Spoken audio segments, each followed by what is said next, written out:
네, 오늘은 6번째 강의입니다. 세계화와 대항적 공공신학이라는 주제로 강의를 해보려고 합니다. 네, 지난주하고도 조금 연결되는 부분이 있습니다. 그래서 제가 미리 강의안도 나눠드렸으니까 한번 쭉 읽어보면서 또 설명하면서 같이 이야기 나누도록 할게요. 먼저 오늘 제가 함께 여러분들하고 같이 미리 공부하면서 여러분들 좀 읽었으면 좋겠다 싶은 책을 몇 개 이렇게 추천했는데요. 먼저 첫 번째 책은 공공신학자로 굉장히 유명한 맥스 스택하우스입니다. 이분은 이제 프린스턴 신학교에서 아브라함 카이퍼 센터장으로 계셨고 공공신학을 가장 널리 알린 분 중에 하나고요. 이분이 글로벌리제이션 앤 티얼러지인가? 그런 시리즈를 1권부터 4권까지, 4권까지 냈고요. 그 여러 전 세계적인 학자들의 그 글들 다 모아가지고 편집해서 1권, 2권, 3권 냈고 4권은 자기 혼자 썼어요. 그래서 이제 글로벌리제이션 앤 그레이스라는 제목으로 세계화와 은총이라는 제목으로 책을 냈고 이게 우리나라로 번역이 됐는데 안타깝게도 이게 절판이 됐어요. 그래서 지금은 구할 수가 없어요. 그래서 혹시 헌책방이라도 찾아서 구할 수 있으면 구했으면 좋겠습니다. 이 책은 굉장히 기념비적인 책인 게 앞부분은 이제 세계화에 대한 내용도 있지만 공공신학에 대한 개론적인 내용이 참 많이 담겨 있어요. 그래서 굉장히 좋은 자료고요. 뒷부분은 이분이 이제 개혁신학 전통에 있기 때문에 창조, 타락, 구속 이 기독교 세계관의 어떤 기본 틀 있잖아요. 이거에 초점을 맞춰서 공공신학을 풀어갑니다. 그래서 굉장히 뒷부분은 이제 개혁신학의 전통에 맞춰서 풀어가고 앞부분은 공공신학 방법론을 하는데 이분이 이제 평생 공공신학계에 큰 기여를 많이 했지만 가장 많이 한 건 이제 세계화에 대한 어떤 기본적인 입장을 자기가 공공신학으로 풀어낸 거기 때문에 굉장히 이제 도움이 많이 되는 책이고요. 두 번째 책은 지금 이화여대에서 기독교 윤리학을 가리키는 장윤재 교수님의 책입니다. 세계화 시대의 기독교 신학인데 이 책은 이제 앞에 맥스 스택하우스하고 완전 반대되는 책이에요. 왜냐면은 장윤재 교수님은 이제 해방신학이라는 민중신학 전통, 생태신학 전통에 서 있는 분이라서 이 공공신학이라든가 혹은 세계화, 특히 맥스 스택하우스와 또 그로 대변되는 마이클 로박이라고 하는 가톨릭의 또 유명한 이제 신학자가 있거든요. 이쪽 라인에 있는 신학자들 굉장히 비판을 해요. 그래서 여기 이제 세계화 시대의 기독교 신학 책을 보시면 맥스 스택하우스의 신학을 굉장히 이제 비판하는 글들이 많이 있어요. 그 책을 그 부분을 읽어보시면 굉장히 이제 또 재미있습니다. 그래서 장윤재 교수님의 좀 약간 날카로운 시각도 보실 필요가 있다는 생각이 들고요. 세 번째 책은 제가 오늘 주제와 관련해서 가장 추천드리고 싶은 책 중에 하나인데 In Search of the Good Life라는 제목의 책이고 레베카 피터슨이라고 하는 여성 신학자, 기독교 윤리학자인데요. 이 책은 미국에서 도서 출판 그 상도 받았어요. 굉장히 이제 권위 있는 상도 받아서 굉장히 내용도 좋고 우리나라에서는 좋은 세계화, 나쁜 세계화라는 제목으로 나왔습니다. 그래서 지금 세계화에 대한 어떤 네 가지 입장을 소개하면서 이제 자기 입장을 전개하고요. 이것도 약간 이제 비판적인 입장으로 썼기 때문에 제가 이따가 소개하려고 합니다. 네 번째 책으로는 광장에 선 하나님입니다. 여러분 제가 지난주에 광고했듯이 톰 라이트라고 하는 신약 성서학자가 쓴 책인데 이 책은 재미있는 게 요한복음을 중심으로 예수 그리스도가 어떻게 공적 광장에서 하나님이 이 세상에서 자신의 프로젝트를 이루시는데 예수를 통해서 어떻게 하는가를 요한복음을 통해서 풀어내요. 이것도 좀 독특한 방식인데 아무래도 성경신학자다 보니까 이제 사회과학적인 내용이라든가 조직신학적인 내용은 없고요. 성경을 이제 풀어내면서 하기 때문에 굉장히 좋은 인사이트를 주고 있습니다. 이렇게 이제 네 가지 책 정도 여러분들 구해 보실 수 있으면 좋겠다는 생각으로 먼저 추천드립니다. 그럼 본격적으로 강의를 이제 시작할 텐데 제가 찾아보니까 전통적으로 가톨릭 계열의 신학자들이요 기독교 사회 윤리, 기독교 윤리에서도 개인 윤리가 있고 사회 윤리가 있을 수 있잖아요.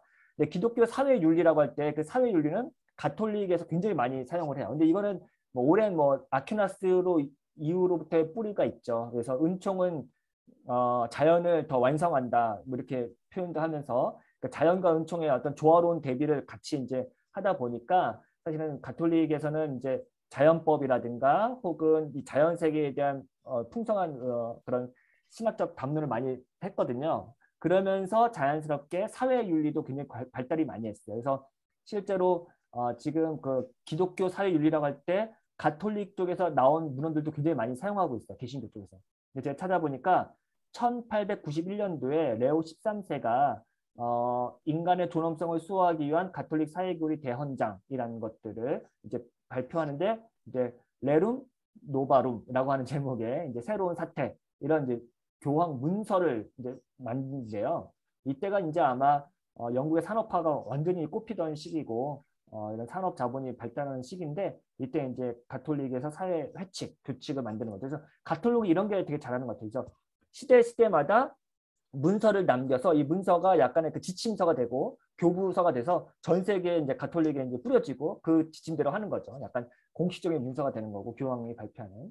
그래서 이제 이 회칙은 이제 산업화 과정에서 빚어진 노동자들의 비참한 현실에 대한 사회주의자들의 해결 방안과 이론을 분석하고 비판하고 동시에 새로운 사회 경제 질서의 원리를 제시했다라고 나와 있습니다. 그러니까 1891년이면 굉장히 이제 이런 시기에 이런 사회 문제에 대한 어떤 회칙을 만든 건데요. 제가 인터넷 찾아보니까 자료가 있어요. 그래서 한번 뭐 잠깐 보여드릴게요. 네. 그러니까 여기 이거 저 인터넷 찾아봤는데 교황 레오 13세의 새로운 사태라고 하는 거고 이게 이제 나중에는 노동 헌장 뭐 이런 식으로 이제 다시 이름 붙이기도 하더라고요. 차례 보니까 뭐 여러분 보이시겠지만 뭐 노동자의 비참한 현실, 갈등의 원인들, 사회주의자의 해결책 뭐 쭉 해가지고 굉장히 이제 뭐 교회와 사회 문제, 뭐 투쟁 없이도 계층 간의 허무가 가능하다 뭐 쭉 이렇게 소제목들이 있어요. 그러니까 이런 어떤 제목에 맞춰서 이런 문서를 만들었나 봐요. 밑에 보면 여기 다운로드도 받을 수 있거든요. 이게 한글로 다 번역을 해놨더라고요. 관심 있으시면 보실 수 있을 것 같아요. 네. 아무튼 이제 이렇게 해가지고 가톨릭에서는 이제 아주 일찍 19세기 초, 그러니까 19세기 이제 말부터 이런 문서를 했는데 개신교 쪽에서는 이런 사회 문제에 관심이 크게 없다가 찾아보니까 1948년에 암스테르담 WCC 대회에서부터 경제 문제와 사회 정의에 이제 조금씩 관심을 갖고 이때부터 이제 관심을 기울였는데 본격적으로 이제 이런 사회 문제, 기독교가 어떤 사회의 다양한 문제에 관심을 가져야 된다라고 하는 게 두 가지 문서가 좀 주목해 볼 만한데요. 2004년도에 가나에서 열린 세계개혁교회 협의서, 아크라 문서라고 한대요. 아크라는 이제 가나의 수도인데 이제 여기서 이제 개혁교회 협의회에서 만든 회칙이 그 문서가 있고요. 그래서 이제 세계개혁교회 협의회는 WARC라고 하는데 이제 요 최근에는 이름이 바뀌어서 WCRC 여기 마크 보이시죠? 요 그룹이고 우리나라도 이제 뭐 많이 이제 한국의 장로교 교단들도 많이 들어가 있어요. 그래서 같이 이제 협력하는 개혁교회 협의회고 2006년에는 사실 이제 이 세계 개혁교회 협의회가 더 큰 교단이죠. WCC 세계교회 협의회에서 아가페 문서라는 거를 이제 발행하는데 아가페는 이제 뭐 아가페 사랑을 하는 것 같지만 사실 이건 뭐 약자라고 하더라고요. Alternative Globalization Addressing People and the Earth 해가지고 뭐 사람과 지구를 위한 대안적인 뭐 글로벌리제이션 이렇게 얘기하는 거죠. 그래서 이것도 제가 이제 뭐 인터넷 찾아보니까 이런 게 있더라고요. God in Your Grace Transform the World 해가지고 WCC에서 2006년도에 브라질에서 열렸던 그 협의회 문서가 있다고 합니다. 오늘 뭐 제가 간단하게 이거 조금 소개하는 이유는 여기서 이제 그 세계 그 경제 질서라든가 세계화에 대한 언급을 여기서 본격적으로 했기 때문인데요. 뭐 여러분들이 이거 문서를 접할 기회가 그렇게 많지 않았고 저도 뭐 학교에서 배운 적은 없기 때문에 저도 찾아보면서 이제 공부를 해봤는데 재밌는 내용이 많아서 오늘 그 내용 조금 소개하려고 해요. 뭐 한번 읽어봅시다. 아크라 신앙고백은 2004년 아프리카 가나의 수도 아크라에서 열린 제24차 세계개혁교회 연맹 총회에서 총대 450여 명이 정치와 경제뿐만 아니라 문화와 종교에도 강력한 영향을 미치는 경제 세계화의 위험성을 경고하기 위해 채택한 총회 결의문이라고 합니다. 이 신앙 고백은 현 시대를 충만한 생명을 위한 하나님의 부르심에 역행하는 부끄러운 세계로 전제하고 우리는 지금 가난한 자들의 고통과 생태계에 가해진 상처를 목도하고 하나님의 피조물들이 구원을 갈망하는 도전에 직면해 있다고 말합니다.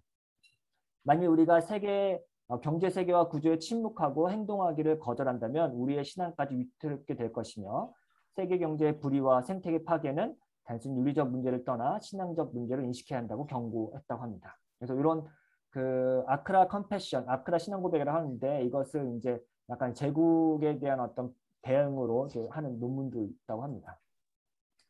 아크라 신앙 고백도 인터넷 찾아보니까요 한글로 다 번역이 돼 있어요. 그래서 이제 그것도 다운받을 수 있고 볼 수가 있는데 그중에 몇 개 중요한 부분만 제가 읽어보려고 해요. 직접 읽어보니까 또 느낌이 다르더라고요. 아크라 신앙고백 7항에 보니까 이렇게 돼 있어요. 우리는 지금 모든 사람에게 생명을 주신 하나님의 부르심을 거역하는 부끄러운 세계에 살고 있다.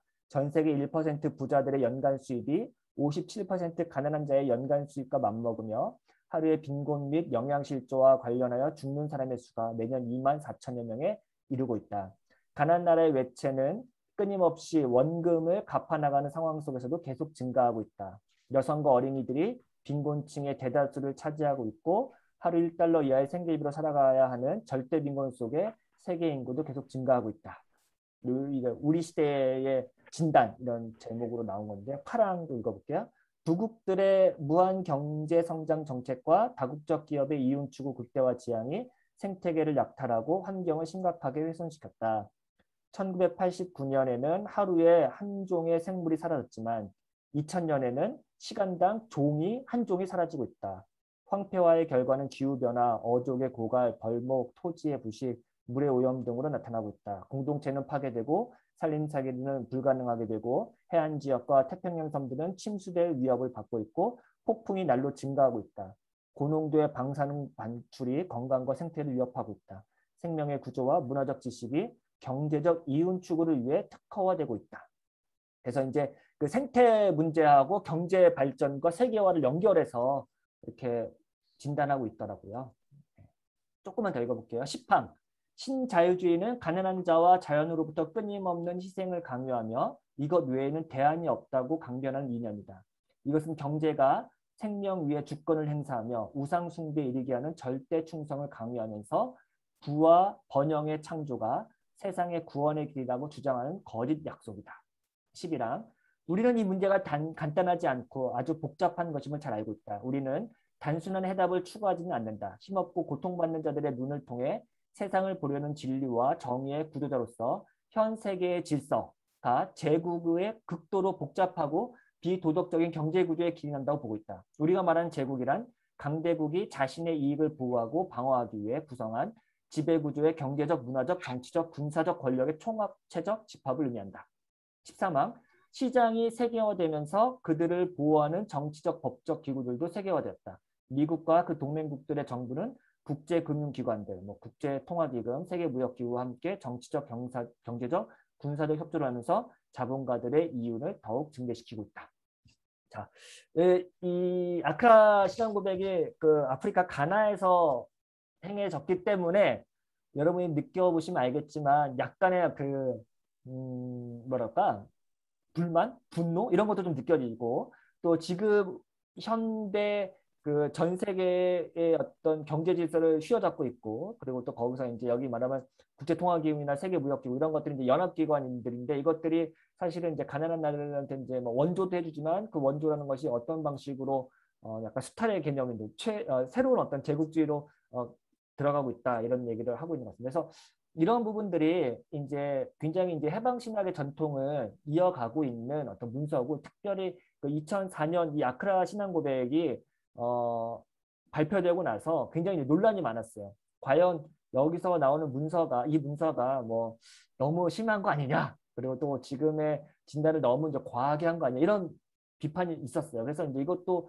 하나의 어떤 참고점이 될 것 같고 하지만 지금 2004년 이때의 이 제3세계 국가들이 갖고 있는 어떤 그 신앙적, 그러니까 자신의 어떤 불의함과 신앙을 결합해서 이렇게 하는 방식들, 그리고 지금의 세계 질서를 제국이라는 말로 표현하는 거, 이런 것들이 이제 하나의 우리가 참고사항이 될 것 같습니다. 넘어가서 이제 아까 말했던 WCC 아가페 문서, 이것도 이제 인터넷에 보면은 나와 있는데 아가페 문서 2006년에 나온 거고요. 이거는 뭐냐, 제가 간단하게만 하면은 신자유주의 세계 질서는 죽음의 경제학, 그리고 기독교 신앙은 이런 죽음의 경제학에 맞서는 생명의 경제학이다. 이는 하나님의 은총을 조건 없이 모든 이에게 골고루 나눠주는 것이다. 이렇게 얘기를 하고요. 신자유주의의 거짓 신화, 구주도정이라는 잠깐의 희생과 고통을 감수하면 더 큰 이익을 얻을 수 있다. 뭐 낙수 효과를 통해 가난한 이들도 모두 잘 살 수 있다. 이런 말들은 뭐 우리가 많이 들었던 이야기이기도 하죠. 이런 것들에 대한 굉장히 신학적으로 비판하는 문서고 아가페 문서에서는 이런 잘못된 신학을 인간 희생의 경제 신학이라고 비판하고요. 아크라 문서와 마찬가지로 경제적 전 지구화의 극적 융합을 하나의 제국주의적 권력 네트워크 속에 내재된 정치적 군사적 헤게모니로 보고 있다라고 해가지고 굉장히 이제 아마 20세기 조금 21세기 들어와서 2000년도 넘어와서 이제 더 이제 세계화가 가속화되고 이제 글로벌리제이션이 굉장히 세지니까 이런 세계화와 경제 세계화 그리고 이런 또 새로운 스타일의 식민주의 이런 것들에 대한 분석을 이제 이때 한 것 같아요. 그래서 사실은 이게 다시 한번 제가 말하자면 아가페 문서, 아크라 문서 이런 것들은 공식적인 어떤 그 교단의 문서로 채택이 되긴 했지만 이 이후에는 역시 뭐 비판이 많이 있어서 굉장히 논란이 많이 되고 있다고 제가 알고 있어요. 예. 근데 여기만 그런 것은 아니고요. 독일 개신교 협의회 EKD라고 하죠. 그래서 독일 개신교 협의회에서도 매년 백서, 그러니까 회칙을 만들어요. 그리고 이것도 여러분이 홈페이지에 가보시면은 뭐 저희가 독일어도 잘 못하니까 그렇긴 한데 이걸 뭐 그 구글에서 한글로 번역하는 걸로 보셔서 약간 그 문서 제목이라도 보면 참 좋아요. 그래서 이제 저도 가끔씩 보는데 그 EKD 그 홈페이지에 가면은 매년 그 굉장히 아주 많은 양의 그 자기네 나라의 현안 질서에 대한 신학자들의 어떤 리스판스를 쭉 글로 모아놨어요.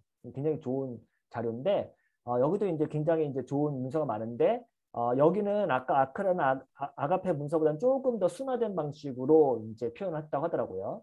독일 개신교 협의회는 교회가 적극적으로 세계화로 인해 발생한 다양한 문제들을 해결하기 위해 예언자의 목소리를 내고 있는데요. 2006년에 작성된 EKD 문서에서는 독일 내에서 지속적으로 증가하는 실업률을 해소하고 빈부의 격차를 해소하기 위한 대책을 제시했다고 합니다. 자신의 지위나 배경에 따라서 제대로 교육을 받지 못한 사람들이 그로 말미암아 가난에 빠지게 될 때 그들에게 다양한 교육의 기회를 제공하고 여러 가지 형태로 도움을 주려고 노력합니다. 라고 했는데 제가 뭐 제 책에도 잠깐 썼는데 그 제가 나중에 얘기했지만 볼프강 후버라고 하는 이 당시에 이제 독일 개신교 협의회 이제 의장이었거든요. 근데 이제 그 독일 EKD의 의장이라고 하는 것은 가톨릭의 교황과 맞먹는 물론 그만큼의 영향력은 아니지만 그것과 맞먹는 자리예요. 그래서 이제 볼프강 후보가 이 당시에 EKD 문서에서 그 교회 그 협의회에서 이거 그 실업률이 증가하는 것에 대해서 이제 문서를 썼는데 이게 이제 국가 그 채택이 돼가지고 당시에 그러니까 EKD 문서를 기반으로 한 정책이 나와서 뭐 10만 명의 실업자를 해소하는 어떤 정책을 만들었다 이런 그 글들이 있어요. 그래서 이제 확실히 이제 우리나라하고는 좀 맥락이 너무 다르긴 하지만 독일 같은 경우에는 공신력 있는 기독교 연합기구가 내온 그 문서에 정부가 반응을 해서 그 정부가 그 일자리를 만드는 그런 정책으로 연결됐다고 합니다. 예. 그래서 이 문서에서는 가난한 자들에 대한 우선적 선택, 이게 이제 해방신학의 명제잖아요. 이것을 선택하고 이것을 just participation으로 부르고 이제 공정한 참여다 이렇게 해가지고 이것을 이제 의제화하고 신학화했다고 합니다. 그래서 공정한 참여에 배제된 사람들을 우선적으로 공동체에서 돌봐야 한다. 그래서 실업 정책을 만들었다고 하네요. EKD 문서에 보면은 이런 내용이 있습니다. 뭐 되게 이제 날카롭고 비판적인 내용인데 한번 들어보세요. 교회나 봉사기관뿐 아니라 그리스도인 개개인은 가난과 싸우라는 특별한 도전에 응답해야 한다. 사회 내에 의도치 않은 가난이 있다는 것은 하나님의 계명과 명령 앞에서 사회적이고 개인적인 실패가 드러난 것이다. 우리 사회는 그 어떤 인류의 역사보다 훨씬 큰 부를 누리며 살고 있다. 그러므로 우리는 사회에 참여할 수 있는 기회를 박탈하거나 그들의 가난에 방관적인 어떤 태도도 용서할 수 없다. 교회는 가난한 자들에게 마음을 열지 않거나 그들을 긍휼히 여기지 않는 그 어떠한 정의론도 용납하지 않는다. 그들이 사회에 참여할 수 있는 기회를 빼앗아서는 안 된다. 교회가 아무리 사회적으로 인정받고 외적인 성공을 이루었다 할지라도 그러한 교회는 예수 그리스도의 교회가 아니다. 라고 하면서 굉장히 이제 교회에 대한 아주 날카로운 그러면서 굉장히 적극적인 참여를 요청하고 있고요. 이거는 이제 모르겠어요. 볼프강 후보도 공공신학에 굉장히 이제 엄청난 기여라는 학자고 볼프강 후보 다음에 온 하이니 베트포드 슈트롬이라는 사람도 해방신학 전공자예요. 그래서 그만큼 이런 가난한 자라든가 공정한 참여 이런 것들 관심이 많은 사람들이 독일 개신교의 그 대표 의장이 되니까 정책도 많이 이렇게 되는 것 같다는 생각이 들기도 해요. 예. 그래서 이 사람이 지금은 하이니 베트포드 슈트롬이라고 지금 이제 독일 개신교 협의회의 의장이에요. 그러니까 장관급이에요, 거의. 그래서 독일에서는. 그래서 이분이 이제 굉장히 큰 역할을 하고 이래서 뭐 영국의 캔터버리 대주교가 영국의 어떤 종교 지도자로서 굉장히 명성 있는 그래서 로안 윌리엄스가 그 캔터버리 대주교를 했잖아요. 그 자리가 굉장히 명성 있는 자리고 뭐 독일 같은 경우는 뭐 교황도 있겠지만 지금 아까 말했던 EKD 의장이 굉장히 중요한 역할을 하고 있죠. 이분이 이제 공공신학 그 센터장이거든요, 독일에. 그래서 이제 굉장히 중요한 역할을 했고 김민석 박사님도 이분의 이론을 많이 연구했죠. 그래서 중요한 분이고, 근데 이분의 이제 전공은 그러니까 박사학위 논문은 그 가난한 자들에 대한 우선적 선택과 정의론이에요. 그래서 이제 해방신학의 핵심 주제와 오늘날 그 정의론을 어떻게 연결시킬 것인가 그것을 이제 연구하신 분이고 지속적으로 그런 관심에서 이제 공공신학을 연구하고 있습니다. 이분이 이제 세계화에 대한 신학적 응답이라고 하면서 5가지를 제시해요. 이 내용은 이제 Liberation Theology for a Democratic Society라는 제목. 그러니까 민주주의 사회에서 해방 신학을 어떻게 할 것인가 이런 아주 독특한 제목인데요. 이 책에 보니까 이런 게 있어요. 5가지인데 경제는 가치 중립적인 영역이 아니라 신학적이고 윤리적인 평가가 필요한 영역이다라고 먼저 얘기했고요. 두 번째, 경제적 정책 판단을 위한 기본 원칙으로서 가난한 자들에 대한 우선적 선택이 중요하다라고 얘기했고요. 세 번째, 자유시장이 자동적으로 모두에게 공익을 가져다 준다는 가정을 거부합니다. 네 번째, 사회적으로 책임 있는 경제를 위한 틀로서 일련의 규칙에 대한 첨언이 필요하다. 5번째, 국제적 정부기관이 세계 경제 설계에 분명한 역할을 해야 한다라고 이야기합니다. 그래서 우리가 자유주의라고 하는 그 정치 시스템과 경제 시스템, 자유방임주의 혹은 뭐 자유지상주의라고도 할 수 있겠고요. 로크 이후로 권리론이 나왔을 때 내 소유권 개념이 나오잖아요. 그래서 이제 모든 내 자산은 내 소유권으로 이제 귀속되는 어떤 그 오래 고전적인 자유주의 시스템에 대해서 굉장히 이제 이분은 그것에 대한 가치 중립이라든가 혹은 그 제재를 안 하는 게 아니라 어떤 방식으로도 이거는 분명하게 제재가 필요하고 또 계획 경제가 필요하다고 이야기하는 입장입니다. 이런 입장을 갖고 있고요. 그래서 이제 이런 세계화에 대한 공공신학을 그럼 어떻게 해야 되냐 이런 것도 5가지로 제시를 해요. 마찬가지로 그 뒷부분에 보면 이렇게 나오는데 공공신학 어떻게 되냐. 세계화 시대의 공공신학은 가난한 사람들을 위한 우선적 선택이 기초해야 한다. 첫 번째고요. 두 번째, 공공신학은 이데올로기 비평을 포함해야 한다. 그러니까 어떠한 정치 체제, 경제 시스템, 어떤 뭐 기업의 신학 모든 것들을 다 있는 그대로 순수하게 받아들이는 것이 아니라 거기에 내재해 있는 어떤 인간의 욕망이라든가 뭐 잘못된 이데올로기를 폭로하는 그런 역할을 해야 된다라고 얘기하고요. 세 번째, 공공신학은 세상을 포함하고 세상 안에 있는 현실주의를 내포한다. 이것도 굉장히 중요한데요. 현실주의란 리얼리즘이란 말이 굉장히 중요해요. 그러니까 지금 우리는 아이디얼러지컬하게 뭐 정책, 그러니까 그 뭐랄까 좋은 것과 혹은 선이라든가 혹은 뭐 유토피아를 꿈꾸는 게 아니라 실제 실현 가능하고 현실 가능한 정책 그리고 그래서 현실적으로 우리가 할 수 있는 역할을 해야 된다라고 하는 거죠. 그래서 이 현실주의는 되게 중요합니다. 네 번째, 공공신학은 전 세계적 시민사회에서 교회의 강력한 역할을 지지하기 위해 고안되어야 한다. 이렇게 하고요. 5번째, 공공신학은 이 세상이 화해됐다고 믿는 희망의 신학이어야 한다. 이건 종말론적 비전을 우리가 항상 갖고 그걸 끌어와서 결코 포기하거나 실망하거나 비관적으로 우리가 이제 정책을 펴서는 안 된다. 이런 이야기를 하는 겁니다. 네, 여기까지 이제 세계화에 대한 다양한 입장을 이제 설명했는데요. 두 번째로는 그러면은 세계화에 대해서 어떻게 우리가 바라봐야 되는지 몇 가지 제가 이제 알려드리려고 해요.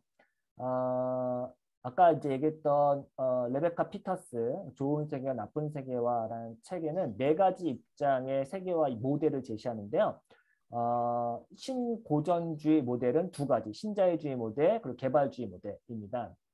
그래서 뭐 네오리버럴 모델, 그 소셜 디벨롭먼트 모델이 짝을 이루고요. 그 대안적 모델은 환경주의 모델, 탈식민주의 모델입니다. 그래서 저자는 그러니까 레베카 피터스는 여기 대안적 모델을 지지하는 사람이에요. 그래서 이 2가지 모델, 신자유주의 모델과 개발주의 모델은 좀 비판적으로 봅니다.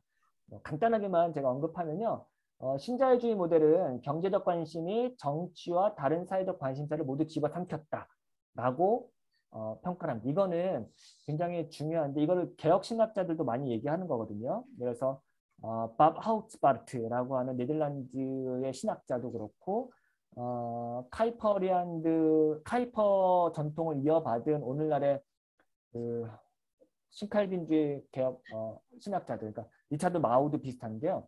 이 말은 뭐냐면은 그 하나님께서 각 세계에 각각의 위임을 주셨어요. 그 정치, 교육, 뭐 사회, 도덕, 뭐 어떤 다양한 어떤 그 영역을 줬는데 신칼빈주의자의 그 독특한 그 영역 주권론이죠. 근데 이 신자유주의 모델의 잘못된 점은 뭐냐면은 이 경제라고 하는 그 영역의 논리가 다른 모든 영역을 다 집어삼켜버린 거죠.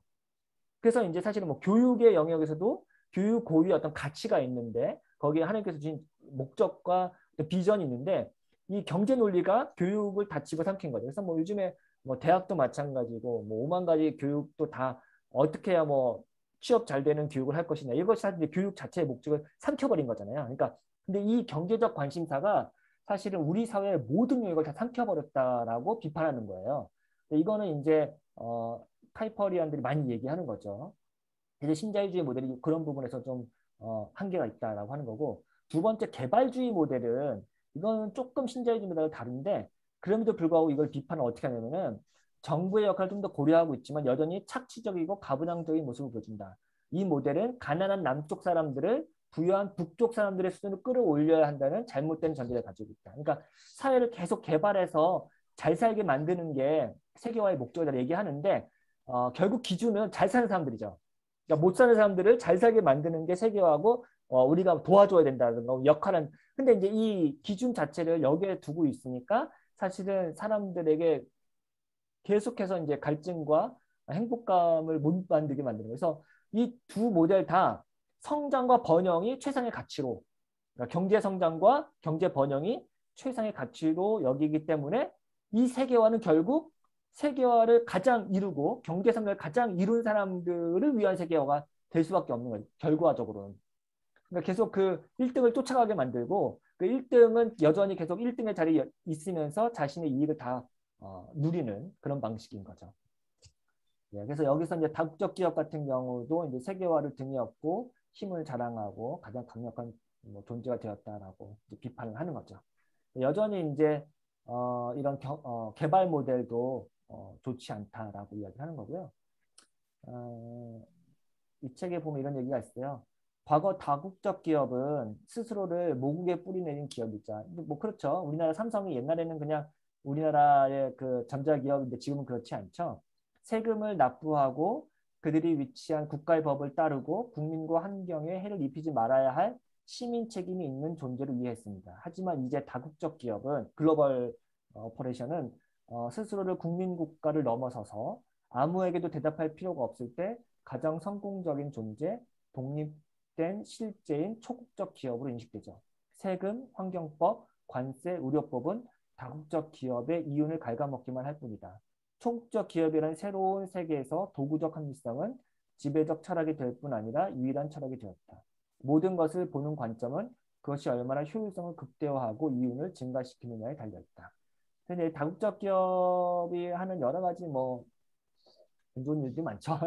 이게 이제 뭐 세금도 그렇고 이제 어떤 그 지역, 그러니까 영토를 초월하는 거잖아요. 그래서 이제 여러 개가 있고 뭐 제가 옛날에 이제 뭐 한 가지 말씀만 드리면은 그 정의의 굶주림인가 옛날에 뭐 이런 그 세계화에 대한 비판적인 글들을 이제 분두 출판사에서 나왔을 때 한번 본 적이 있는데 우리가 뭐 여러분이 흔히 뭐 스타벅스 커피라든가 뭐 축구공 나이키 축구공 뭐 이런 것들에 대한 어떤 제3세계 국가의 노동력 착취에 대해서 많이 들어보셨잖아요. 이제 그런 얘기들이 참 많이 있는데 실제로 이제 그 책에서도 이제 커피 농장 얘기를 하는데 실제로 이제 아프리카의 굉장히 가난한 나라들은 실제로 1차 산업이라고 하죠. 그 거기에 있는 이제 농작물을 키워서 자기네가 먹고 살 것을 자급자족하는 나라들인데 거기에 이제 거대 기업이 큰 커피 농장이 세워지면서 일자리가 엄청나게 만들어지는 거죠. 그러니까 당연히 그 나라 사람들은 거기에 가서 일을 하면서 돈을 벌죠. 너무 좋았던 거예요. 근데 실제로 이 나라는 점점 더 가난해질 수밖에 없는 이유가 경제가 성장하고 돈을 벌음에도 불구하고 그들이 먹고 살 실제 그 쌀과 밀과 고구마와 옥수수가 없는 거예요. 옛날에는 그거를 이제 경작해서 살았는데 그걸 할 인력이 없는 거죠. 그러니까 이 사람들은 사실은 오히려 더 가난해졌다. 그러면서 오히려 자기네들이 원래 먹어야 될 음식을 수입해서 수입해서 사 먹어야만 하는 형편이 된 거죠.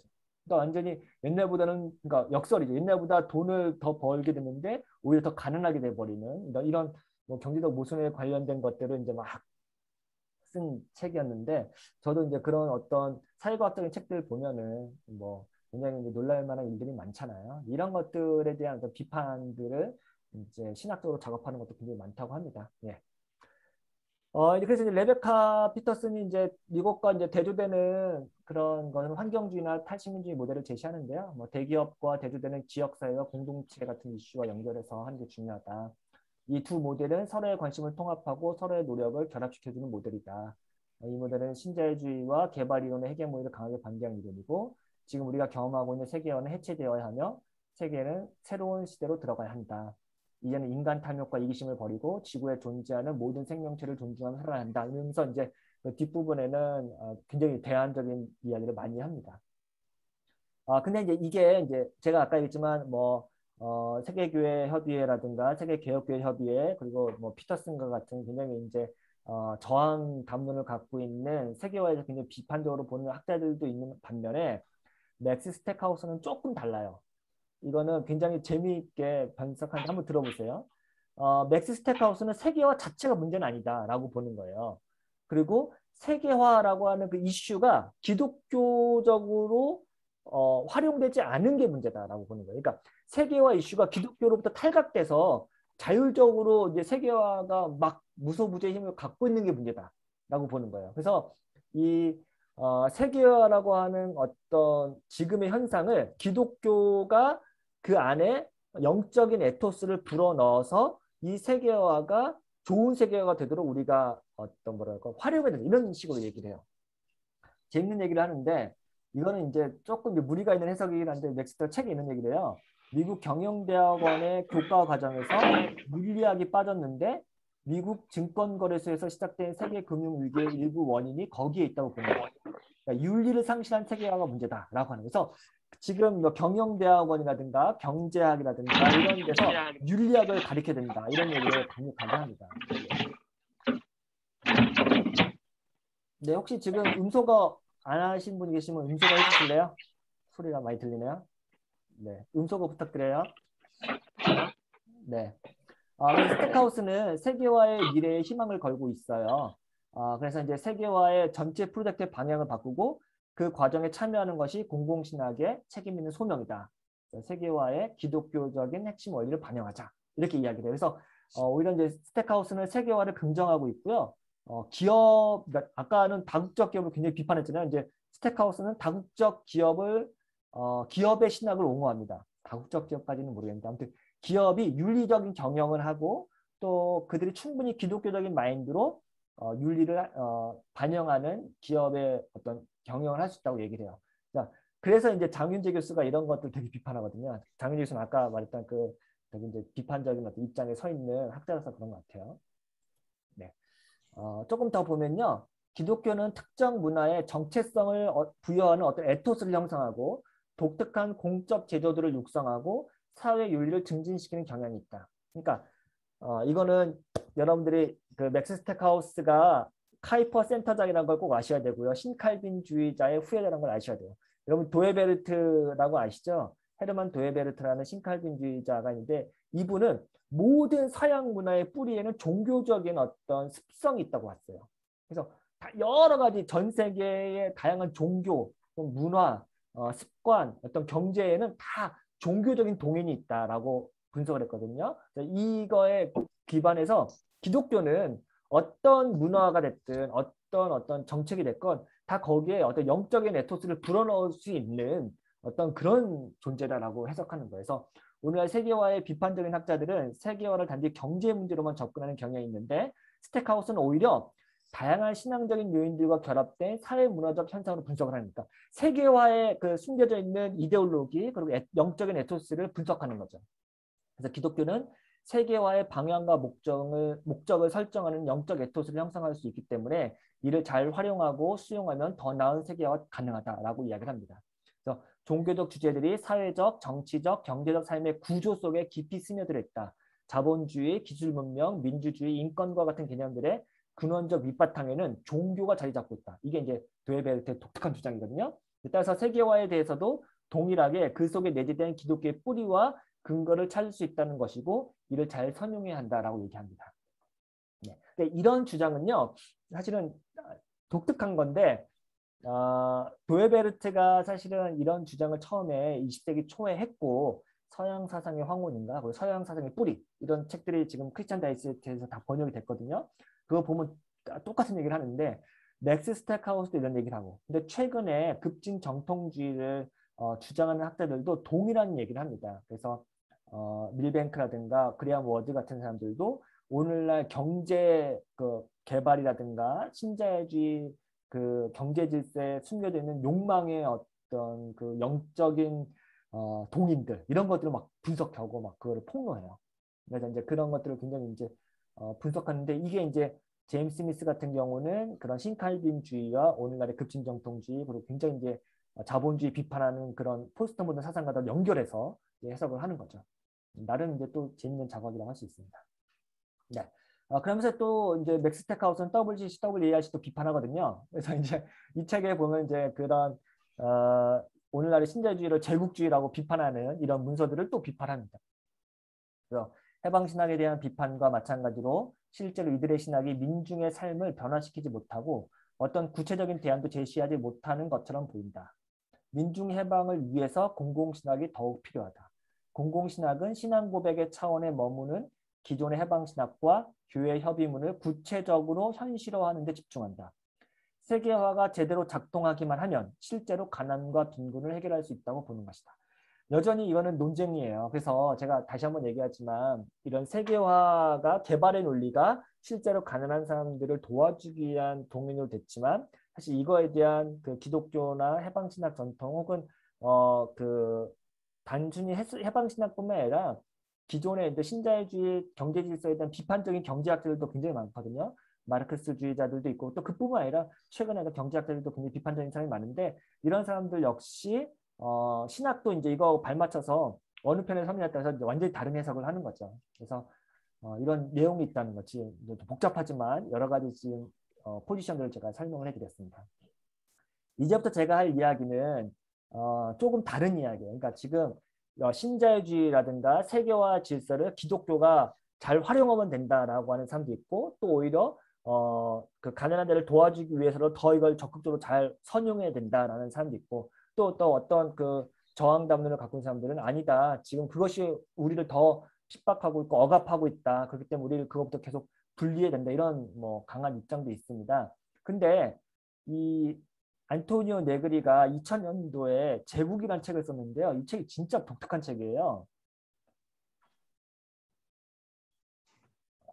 좀 두껍기도 하고 어려운 내용이긴 한데 너무 재미있어요. 제가 너무 재밌게 읽었는데 이 책이 정말 독특한 이유는 둘 다 틀렸다는 거예요. 그러니까 이 세계화가 엄청난 세계가 그 경제 질서를 다 끌어올릴 수 있고 문명의 수준을 올릴 수 있다는 입장도 엄청 비판하고 또 반대로 이 저항 담론 있죠. 그러니까 탈식민주의라고 하고 또 소위 이제 우리가 제3세계 국가들이 이제 그 제국주의, 그러니까 식민주의에 저항하는 그 담론 자체도 비판을 해요. 모두 각이 결국 모두 각인데 왜 그렇게 되냐면은 조금만 더 설명드릴게요. 제국주의라는 건 이제 알겠지만 민족주의나 식민주의 이런 게 결합된 방식인데 그 탈근대, 탈식민주의 이런 것들이 이제 포스트 모던 되면서 뭐 많이 이제 우리가 이야기하는 거잖아요. 근데 이 담론 자체가 민족주의라든가 식민주의를 극복하는데 뭐 중요한 역할을 한때 했는데 역설적인 오늘날에는요. 이 탈식민주의, 탈근대 담론 이 모든 것들이 사실은 제국이라고 하는 이 제국주의가 갖고 있는 그 거대한 질서와 결합돼 버렸다라고 얘기하는 거예요. 왜 그러냐면요. 여러분 잘 생각해 보세요. 이건 쉬운 얘기인데 포스트 모던이라든가 탈식민주의 이론가들은요. 누구예요? 그러니까 오늘날 탈근대 담론, 탈식민주의 담론을 만드는 학자들은 누구예요? 이건 절대 제3세계 국가들이 아닙니다. 미국과 영국의 독일과 프랑스의 사상가들이 만든 거예요. 그러니까 인도라든가 필리핀이라든가 한국이라든가 남아공이라든가 이런 제3세계 남반구의 국가들은 사실은 탈식민주의 담론을 미국이나 영국에서 수입해서 쓰는 거예요. 그러니까 결국은 이 모든 학문들도 사실은 제국주의자들이 만들어내는 담론이에요. 그러니까 이 말은 뭐냐면은 이 제국이라고 하는 것들은 제국이라고 하는 그 담론은 이미 그 안에 탈식민주의 담론도 다 흡수해버렸다는 말이기도 해요. 그래서 이제 유명한 말이 제국의 외부는 없다란 말이에요. 예. 그래서 사실은 굉장히 예를 들어서 굉장히 그 폭력적이고 억압적인 그 정부 시스템도요. 가난한 자들에 대한 시혜라든가 그들을 돌보는 그 정책들을 많이 합니다. 실제로 우리나라 뭐 군사정부 때도요. 완전히 민중들을 억압만 했던 게 아니에요. 실제로 새마을 운동도 했고 또 그들을 잘 살게 하려고 도와주는 어떤 여러 가지 장치들이 있는 거예요.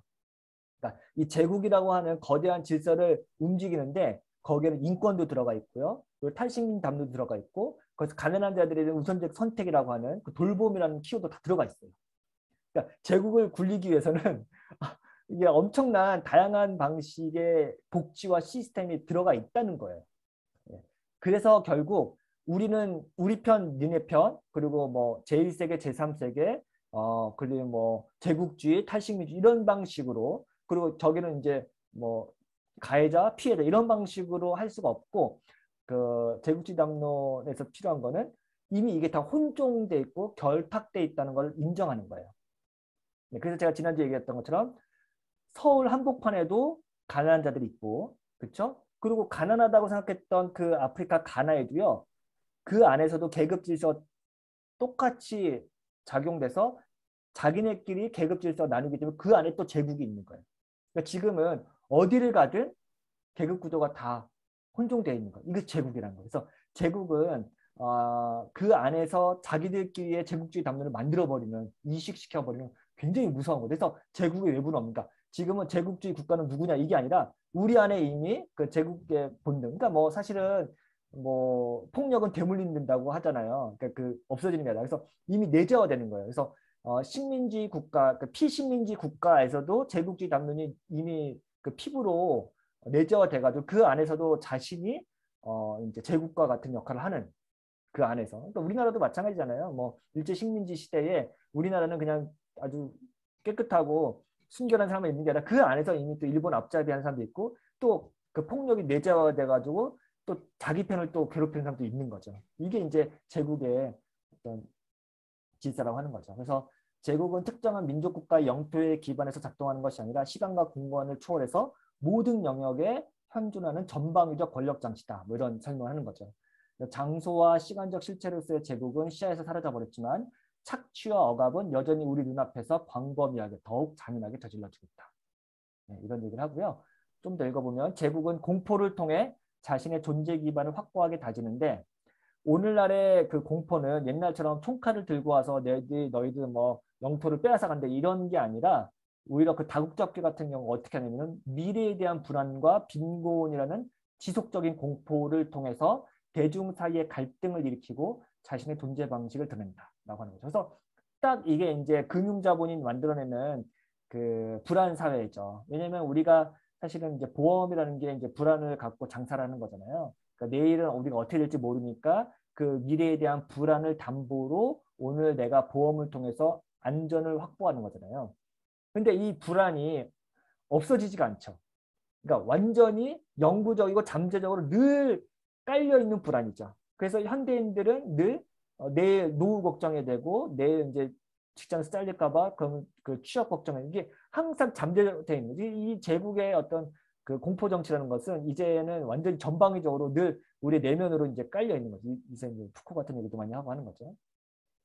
그래서 이제 제국은 국가와 국가, 내부와 외부, 공적 영역과 사적 영역의 경계를 허물어 버리고 특정한 형태의 정치, 특정한 형태의 전쟁을 사라지게 만들었고 오히려 반대로 제국 내부에서 시민과 경찰의 충돌 그리고 국지적이고 국부적인 내적 갈등 이런 것들로 완전히 바꿔버리는 거예요.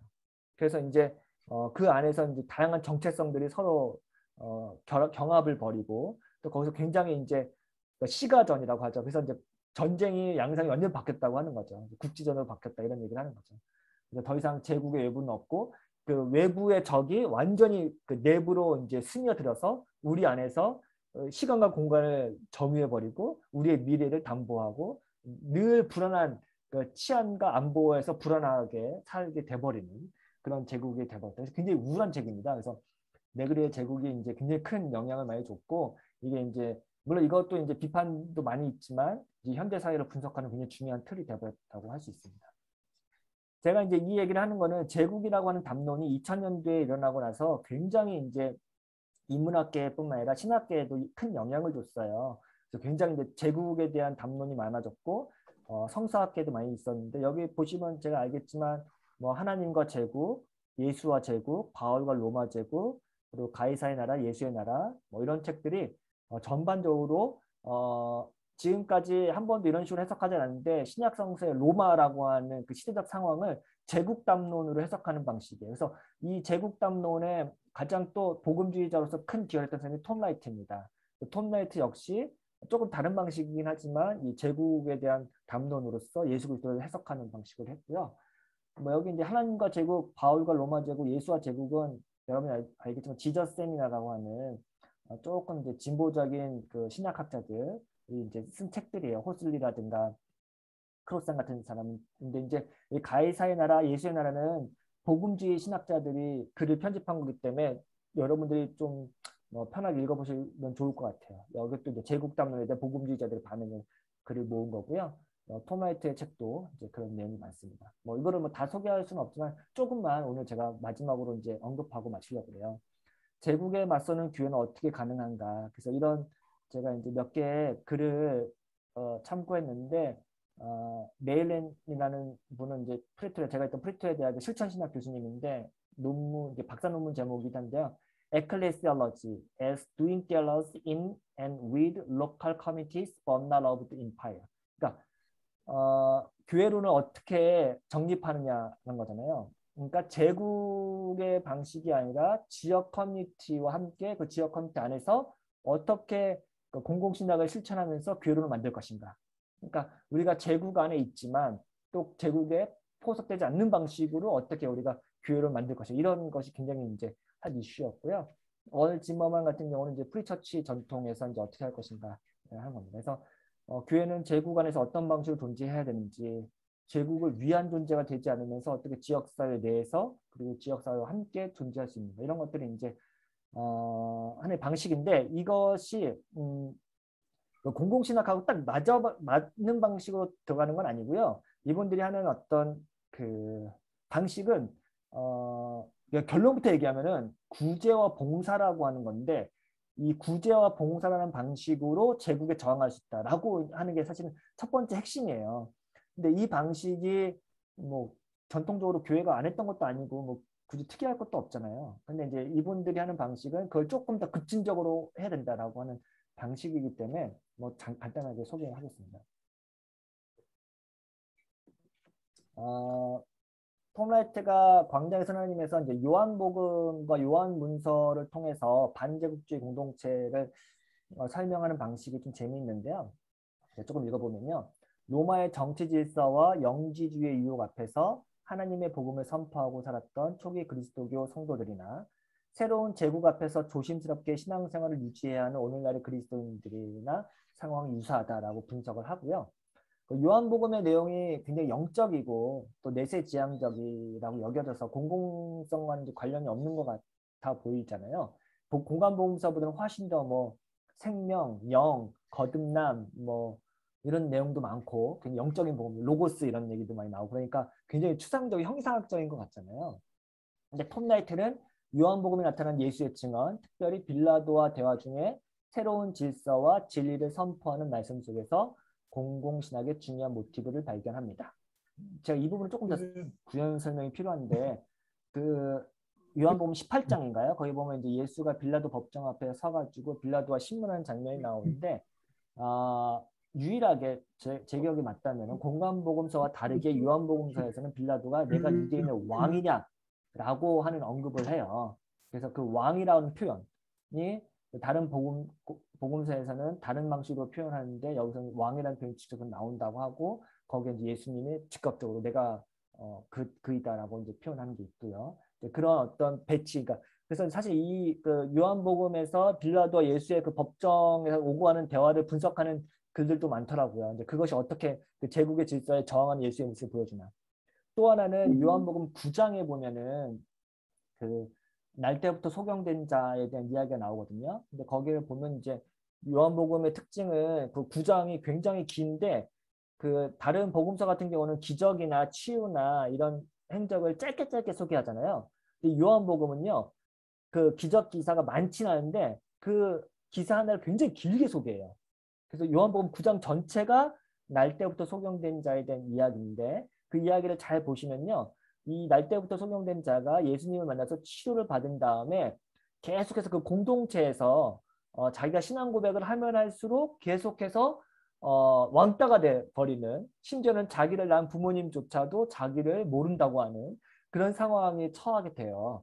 그러면서 이제 이 그 어떻게 이거는 초대교회 공동체가 유대교와 분리되는 과정을 보여주는 건데 한편으로는 신앙 고백을 강하게 하면 강하게 할수록 그 로마 사회라든가 그 유대교 사회에서 계속 분리되는 방식 어떻게 자신의 정체성을 만들어가면서 그 세상과 떨어져 나가는가 그 분리되는 모습을 보여주거든요. 이런 것들이 이제 사실은 그, 그 대한 공동체 운동을 하시는 분들이 요한복음을 통해서 많이 그런 정치적인 메시지를 뽑아내기도 합니다. 이건 뭐 나중에 더 할 수 있을 것 같은데요. 예. 예수의 죽음과 부활은 지상의 통치자에 의해서 좌우되는 것 같지만 실제로는 예수가 하늘의 권세를 힘입어 새로운 질서를 가져올 분임을 확증하고 새 질서 안에서 이루어질 삶의 방식을 구체적으로 제시한 사건이라고 이야기를 합니다. 좀 더 하면은 하나님은 예수를 통해 이 세상에 개입하는데 그 방법은 기존의 권력과 권세를 완전히 부정하거나 무력화하는 것이 아니라 그것이 결국 상대적인 것이며 일시적인 것임을 드러내는 방식을 통해서죠. 하나님과 공적인 삶의 어색하고 껄끄러운 관계를 예수라는 역사적 실존 인물의 행동을 통해서 해소하는 것이죠. 이게 이제 독특한 방식인데 몰트만이나 판넨베르크가 신학적으로 굉장히 잘 짚은 부분이 있어요. 그건 뭐냐면 선취라는 개념이에요. 뭐냐면은 뭐 몰트만이나 판넨베르크 책 보면 가장 많이 나오는 단어 중에 하나인데 이 영향을 받아서 볼프도 많이 하는데요. 종말에 일어날 하나님의 완전한 그 통치, 하나님 나라의 그 뜻을 예수 그리스도가 역사적 사건을 통해서 미리 땡겨와서 잠깐 보여준다. 선취했다. 미리 이뤘다. 근데 이 미리 이룬 거는 완벽하게 이룬 게 아니죠. 그러니까 종말에 일어날 일들을 지금 우리가 예수 그리스도를 통해서 종말에 이런 일이 일어날 것이란 것을 예수 그리스도의 행적을 통해서 우리가 잠깐 맛보는 거죠. 미리 맛본다는 의미죠. 예. 그래서 하나님이 예수를 통해서 어떻게 이 세상을 통치할 것인지를 뭐 예수 그렇다고 예수님이 무슨 뭐 그 당대에 뭐 갈릴리 예루살렘 완전히 뭐 천지개벽 이렇게 혁명을 일으킨 것도 아니고 뭐 종교개혁을 일으킨 것도 아니잖아요. 아주 작은 어떤 행동을 한 건데 그 작은 행동은 사실은 종말에 일어날 일을 선취한 것이라고 보는 거죠. 그래서 예수 그리스도를 통해서 어떻게 이 권세를 완전히 깨트리냐, 뭐 완전 무력화시키냐 이런 방식이 아니라 예수가 했던 어떤 나눔의 실천들 혹은 희생의 정신들 이런 작은 실천들이 어떻게 새로운 대안을 조금씩 만들어갈 것인지를 보여준 거고 이 본을 따르는 것이 교회 공동체고 교회 공동체는 종말에 이르기까지 그 예수님이 했던 그 작은 실천들을 지속적으로 실행함으로써 종말을 향해 가는 공동체, 메시아적 공동체, 몰트만이 말한 것처럼 희망의 공동체가 되는 거죠. 이게 이제 하나님의 방식이었다라고 하는 거예요. 그래서 이제 129쪽 이런 말이 있는데요. 하나님과 세상에 대한 모든 기독교적 사고는 반드시 세상의 고통을 짊어지고 세상을 다시 새롭게 만드시는 예수님뿐만 아니라 예수님의 추종자들을 통해 그리고 그들 너머로 이 세상에서 활동하시는 하나님의 영의 약속을 포함해야만 한다라고 하면서 십자가의 공동체, 메시아의 공동체 이런 이야기들을 합니다. 그러면서 이제 제가 아까 했던 그 처치 앤 엠파이어라고 하는 논문에 보면은 요더의 이제 그 바디 폴리틱스라고 하는 그런 책을 인용하면서 설명을 하더라고요. 어떻게 하냐면은 교회 내부의 생활도 정치적 과정의 일부다. 이거는 이제 결국 그 대한공동체 운동하시는 분들이 항상 하는 얘기가 교회에서 하는 행동이 중요하다라고 하는 건데 교회에서 하는 여러 가지 그 실천들, 그러니까 교회 외부의 실천이 아니라요. 교회에서 하는 행동 자체 하나가 굉장히 정치적인 의미를 갖고 있는 거다라고 하는 거죠. 이런 것을 이제 설명하는 건데 뭐 흔히 말하는 뭐 성찬 의식이죠. 김성환 박사님도 많이 얘기했지만 이거 떡과 포도를 나누는 거는 당시에 로마 황제를 앞에서 이제 축배를 들 때 이제 이 잔은 뭐 카이사를 위하여 할 때 우리는 예수 그리스도를 위하여라고 하는 거죠.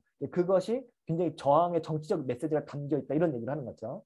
우리가 뭐 세례를 받는 거, 성찬을 하는 거, 교회에서 우리가 신앙 고백을 나누는 거, 이 모든 것들이 다 정치적 액션이다 이렇게 해석하는 거예요. 그래서 교회가 더 넓은 사회에 개입하는 문제는 교회의 영역에서 정치의 영역으로 이동하는 양자택일의 형태를 취하지 않는다. 교회 안에서 행해지는 각각의 사회적 실천이 넓은 사회에 상응하는 실천에 어떤 통찰력을 줄 수 있도록 만드는 것이 중요해요. 그래서 교회 안에서 우리가 급진적인 나눔을 하고 또 우리가 성찬을 하고 뭐 다양한 신앙 고백하는 이 모든 것들이 사실은 굉장히 사회적 액션이고 사회적 그 함의를 갖고 있을 때 이것이 어떤 방식으로 사회에 어떤 임팩트를 줄 수 있는 거라는 거죠. 근데 전통적인 이제 그 스탠리 하워스라든가 요더 같은 방식이 이런 방식을 하는 건데요. 여전히 뭐 이런 대학 공동체 운동하시는 분들에게는 굉장히 좋은 인사이트인 것 같아요. 아무튼 교회의 과제 두 가지를 얘기해요. 첫째는 교회를 공적인 기관으로 갱신시켜야 한다라고 이야기를 하고요. 복음이 지닌 정치적, 경제적, 변혁적 성격을 분명히 하는 것이다. 이게 중요하다고 합니다. 그러니까 복음의 메시지가 단순히 뭐 영혼구원이라든가 교회 내부적인 게 아니라 이 메시지 자체가 정치와 경제와 다 연결되어 있는 메시지라고 생각을 하고 선포하는 거죠. 이것이 굉장히 중요하고 그럴 때 이게 단순히 우리가 소셜 액션을 했기 때문에 공적인 교회가 아니라 우리가 갖고 있는 모든 메시지 자체가 공적인 어떤 메시지를 갖고 있다는 것을 이미 우리가 확인하는 게 첫 번째 중요해요. 두 번째는 민주주의를 보호하기 위해 애쓰고 제국의 힘에 맞서 싸우는 모든 사람들, 특별히 우리가 사는 세상에서 가장 연약한 사람들과 교회가 함께하는 것이 교회의 과제다. 톰 라이트가 이렇게 얘기를 합니다. 이런 투쟁은 창조와 재창조 그리고 대안을 지속적으로 육성하고 공동체 및 이와 관련된 연관단체도 함께 사역하는 방법을 배우는 것이다 라고 이제 톰 라이트는 이야기를 합니다. 네. 마지막으로 제국과 교회에서는 그 톰 라이트가 이런 얘기를 해요. 예수를 따르는 이들이 세상을 향해 부활이 무엇인지 보여주는 행동이라고 하면서 약간 이제 그 예시를 드는데 이런 얘기가 있어요. 뭐 이것도 하나 예시인데 영국에서는 이런 일이 있나 봐요. 뭐 빛을 탕감해주는 주빌리 프로젝트를 통해서 우리는 부활이 무엇인지 세상한테 말할 수 있다. 저소득 가구나 노인들에게 거처를 제공하는 주택 신탁을 통해서 빠른 수익을 약속하는 파괴적 방식이 아니라 창조 세계를 보듬는 방식의 지속 가능한 농업 프로젝트를 통해 예수님은 이 세상을 다스리신다. 그리고 우리가 이 세상 사람들에게 부활의 능력을 보여주는 방식이기도 하다. 이런 얘기를 하더라고요. 복음은 단순히 예수 믿고 죄에서 구원받는 단선적인 이야기가 아니다. 예수가 부활했다는 이야기를 실제로 살아내는 것이다. 공공신학은 깨어지고 분열된 이 세상에서 하나님이 계신 곳, 부활의 장소를 발견하는 것이다. 그곳은 바로 밤이 가장 어둡고 고통이 가장 극심한 곳, 즉 광명이 빛나고 나팔이 울리는 곳이 아니라 아기의 울음소리와 고분의 비명소리가 들리는 곳이다. 여기가 바로 부활의 장소다. 여기라고. 예수가 그랬듯이 교회 역시 고통받고 심해하는 이들의 곁을 가장 먼저 지켜주는 것. 이것이 바로 공공신학이 제시하는 교회의 자리이며 그리스도의 소명이다. 라고 톰 라이트가 말합니다. 여기까지인데요. 그러니까 결국 제가 볼 때는 결론이 심심하게 끝날 수도 있을 것 같아요. 그러니까 교회가 세상을 향해서 부활을 증언하고 또 공공신학, 공공성을 이제 보여주는 장소가 어디냐. 그러니까 근데 이거는 저는 단순하지만 굉장히 중요한 통찰이라고 생각해요. 이 세상에서 가장 어둡고 가장 사람들의 슬픔과 울부짖는 소리가 들리는 그곳에 교회가 있어야 할 자리고 교회가 그곳에서 그들을 향해서 복음을 선포하고 부활의 참된 빛을 보여주고 그들을 돌보는 사역. 그것이 어쩌면은 세상 사람들이 교회를 통해서 부활하신 예수를 발견하고 참된 공공성을 발견하는 곳이다 라고 얘기하는 것이죠. 이런 방식이 어쩌면은 세상을 놀라게 하는 교회라는 것을 간접적으로 보여준다고 생각을 해요. 뭐 우리가 그러니까 톰 라이트의 특징은 아무래도 이 마지막 문장에 담겨 있는데 교회가 세상에서 소셜 액션을 한다고 할 때 뭘 할 거냐, 어떤 기준으로 할 거냐, 어떤 정책에 참여할 것이냐, 어떤 기준을 먼저 제시한 것 같아요. 저는. 아니면 제가 이렇게 읽은 걸 수도 있는데 책을 읽으면서 되게 감동적이었던 부분, 이런 부분이었던 것 같아요. 그러니까 교회는 항상 세상에서 가장 어두운 곳, 가장 슬픈 곳에 먼저 가는 사람들이다 라고 얘기를 해요.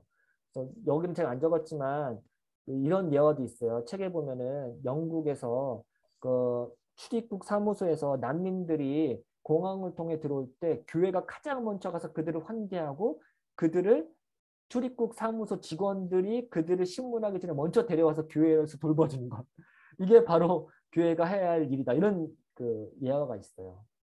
예화를 제시해서 교회가 그런 방식으로 그 세상을 섬기는 것이야말로 가장 그 어두운 곳에서 빛을 발하는 뭐 역할이다. 뭐 이런 예화도 있더라고요. 이런 부분들이 저한테는 굉장히 의미 있는 그러니까 교회가 전통적으로 해왔던 방식이기도 하지만 동시에 또 미처 생각하지 못했던 방식이 아닌가 그런 생각을 해봤습니다.